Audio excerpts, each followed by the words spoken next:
Hello students, exercise 3.9. The circuit is given and they ask find out the current in each branch of the circuit. ये circuit हम लोग बहुत ही easily Kirchhoff's law का use करके करेंगे, second law of Kirchhoff का। तो उसके लिए हम सबसे पहले क्या करेंगे कि बैटरी में से आई करंट निकालेंगे।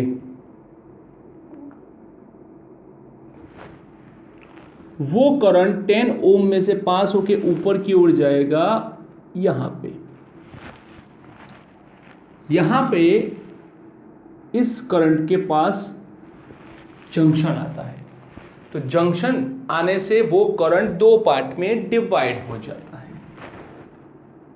ये दो पार्ट अपने हिसाब से कोई भी नाम रख लो, I1 रख लो,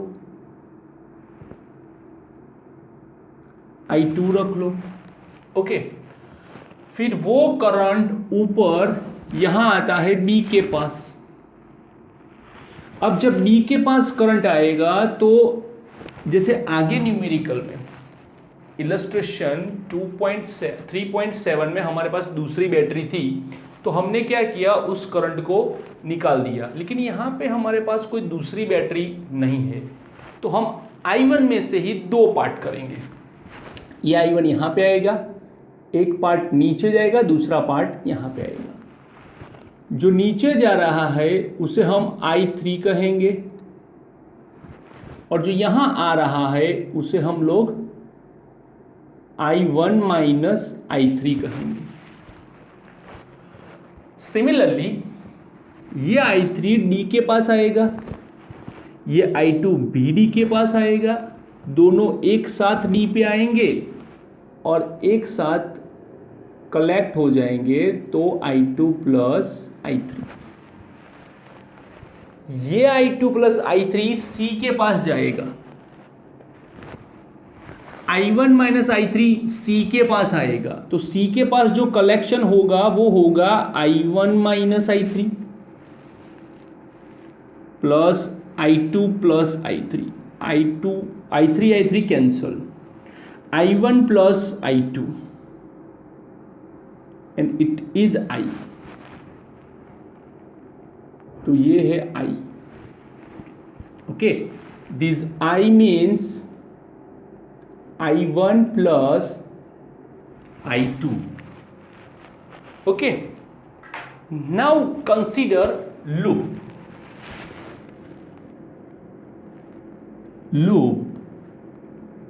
A B D A, left side triangle A B D A, left side triangle A B D A, left side triangle A B D A, okay. अब हमें जाना है A to B, that's a direction of observation A to B, और current भी वहीं जा रहा है B की ओर, तो माइनस 10 I1। अब हम पहुंच गए B, मुझे जाना है D की तरफ, मतलब कि नीचे जाना है, और करंट भी नीचे जा रहा है, मतलब कि माइनस 5I3। D पे पहुंच के मुझे जाना है A पास, मतलब कि ऊपर जाना है, लेकिन करंट नीचे जा रहा है, opposite direction, plus 5 I2 is equals to 0, equation number 1, okay. अभी next loop, left side triangle के बाद right side triangle BCD B, ये ट्राइंगल। अभी आपको करना है B से C जाना है, तो करंट भी वहीं जा रहा है, minus 5 I1 minus I3।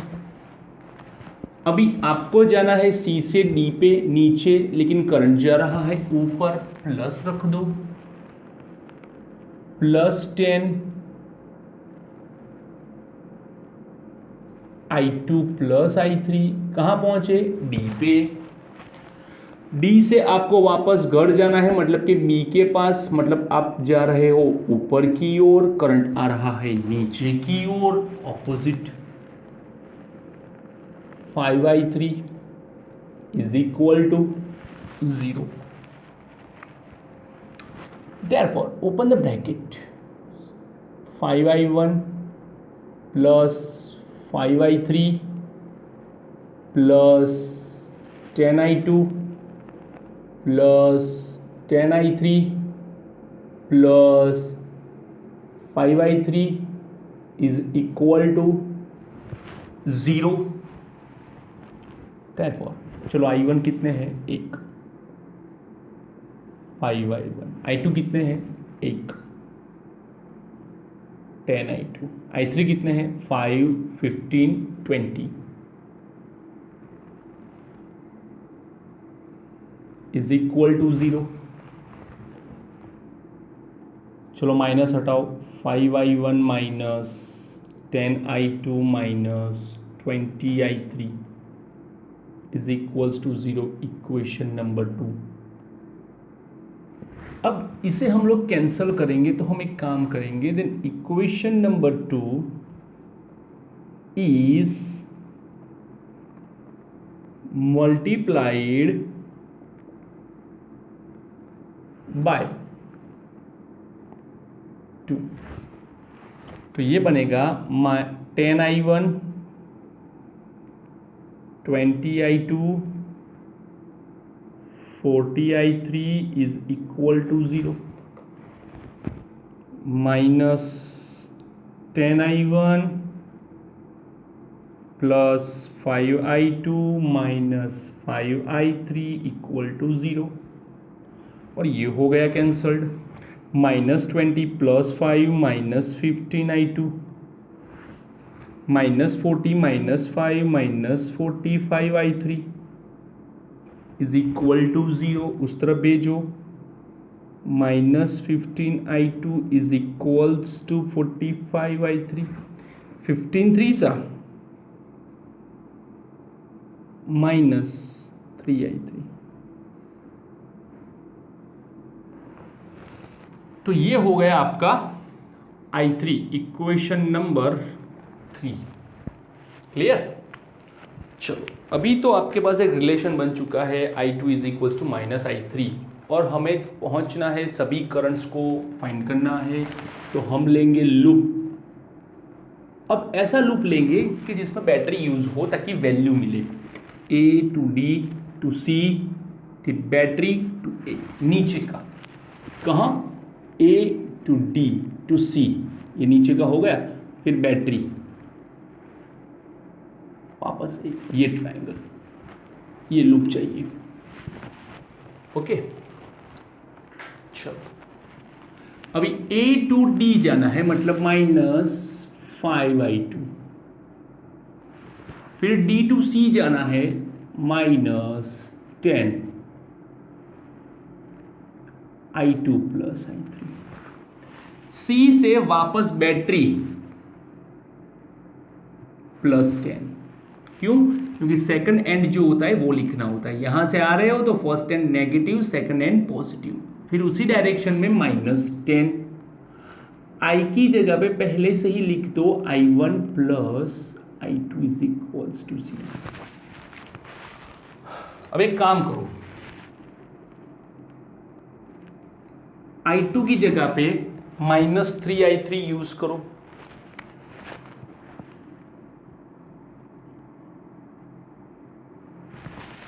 -10 -3i3 plus i3 +10 -10 i1, i2 की जगह पे -3i3 and is equal to 0। Minus minus plus 15i3, -3 + 1 -2, minus minus +2 20i3 +10 minus 10i1 minus minus plus 30i3 is equal to 0. Therefore, minus 10i1 of i3 30 50 65 i3 उस तरफ भेजो minus 10. So 10i1 minus 65i3 is equals to 10. Minus को मैंने consider किया और निकाला. Number 4. हाँ, तो ये बना एक इक्वेशन. अभी हमें दूसरा चाहिए, same to same. Loop A B C battery to A, ये loop A to B to C से बैटरी से होके वापस अपर ट्रायंगल से लूप बनाया. चलो देखो, same. minus 10i1 minus 5i1 minus i3. चलो बाहर आ जाओ. Plus 10 minus 10 i1 plus i2. ए पे आते हैं 0. वैसे भी हो तो कंपोनेंट गिन सकते हो. 1 2 3 4, 4 स्टेप है. 1 2 3 4 step. Same 1 2 3 4, 1 2 3 4, 1 2 3 step. 1 2 3, 1 2 3 step, 1 2 3 step. ठीक है, तो कंपोनेंट से पता चलता है कि कितने स्टेप्स लिखेंगे. ब्रैकेट मतलब एक ही स्टेप आपको कंसिडर करना है. minus 10i1 minus 5i1 minus minus plus 5i3 plus 10 minus 10i1 minus 10. Instead of i2 we use minus 3i3. ये minus 10 minus 10 minus 20i1. Okay. ओ 10, ये 5i3. Okay, my mistake. minus 10 minus 10 minus 5 minus 25i1 plus 5i3 minus minus plus 30. 35i3 is equals to minus 10. Equation is divided by 5. 5 से divide करो. minus 5i1 plus 7i3 is equals to minus 2. Then equation is multiplied by 2. 2 से multiply करो तो 10i1 plus 14i3 is equals to minus 4. Okay, तो लिखो यहाँ पे कि भाई क्या आया, तो minus 10i1 plus 14i3 is equals to minus 4. और ये लिखो 10i1 minus 65i3 10 cancel. 65 minus 14 minus 51i3 6 i3 6 by 51. 3 से डिवाइड करो 2 बाई 17 माइनस 2 बाई 17 एम्पियर. इस इक्वेशन में डाल दो तो आपको i2 मिलेगा माइनस 3i3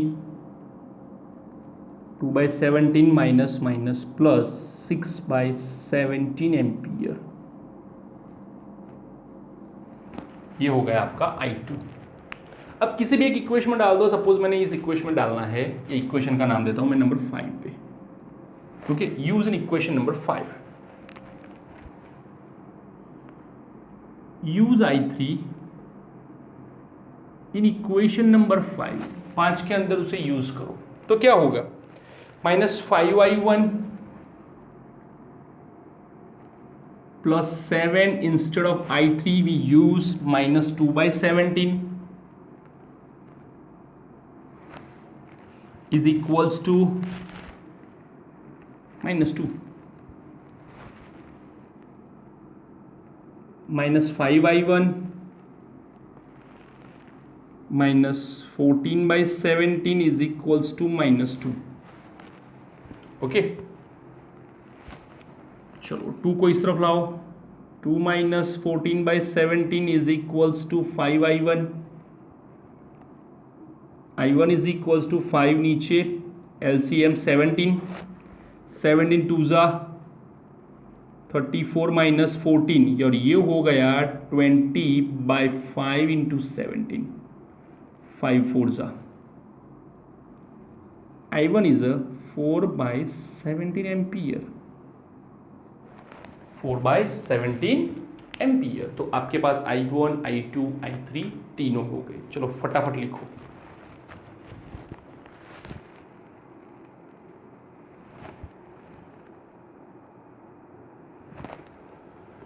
लिख लिया? ओके, मुझे कुछ मिटाना नहीं है, जस्ट उसने बोला है कि हर एक ब्रांच में फाइंड करो, तो हर एक ब्रांच हमें दे देते हैं उसे, कि हम बात करते हैं ए बी ब्रांच। तो ए बी में कौन सा करंट है? I1 मतलब 4 बाई 17 एम्पियर। फिर ए डी ब्रांच कौन सा करंट है? I2 6 by 17 ampere. फिर बी डी ब्रांच कौन सा करंट है? I3 minus 2 by 17 ampere. Actually इसकी डायरेक्शन नेगेटिव इसीलिए है कि हमने जो अज्यूम किया है वो नीचे नहीं, वो ऊपर जाना चाहिए। क्यों? क्योंकि आप ध्यान से देखो, ए बी में 4 बाई 17 और ए डी में 6 बाई 17, तो ये है 4 बाई 17 और ये पार्ट है 6 बाई 17। अब सीधी बात है, जो कट होगा वो किस में से होगा? जो करंट ज़्यादा होगा वो देगा, तो डेफिनेटली ये देगा, यहाँ से करंट ऊपर जाएगा और ये दोनों कंबाइन होकर यहाँ पे आएंगे। लेकिन हमने गलत सोच ली, इसीलिए हमें ये नतीजा भुगतना पड़ा कि आंसर मेरा नेगेटिव आया, बस और कुछ नहीं, बाकी सब सही है। फिर BC ब्रांच, BC मतलब I1 minus I3, 4 by 17 minus minus plus 2 by 17 is equals to 6 by 17 ampere. Similarly DC branch I2 plus I3, I2 6 by 17 minus 2 by 17 is equals to 4 by 17 ampere and total current is drawn from the battery is I, sum of I1 and I2, I1 4 by 17, I2 6 by 17 is equals to 10 by 17 ampere. तो ऐसा कुछ नहीं होता है कि I1 बड़ा हो और I1 ही छोटा हो, I2 छोटा हो। वैल्यू होती है, डिपेंड्स अपॉन द रेजिस्टेंस। ये रेजिस्टेंस छोटा था इसलिए उसने ज़्यादा करंट खींचा, ये रेजिस्टर बड़ा था उसने कम खींचा। जो रेजिस्टर छोटा होगा वो ज़्यादा रेजिस्टर करंट को कंज्यूम करेगा और जो बड़ा होगा वो कम। ठीक है, तो ये है आपका एक्सरसाइज नंबर 3.9, लिख लो।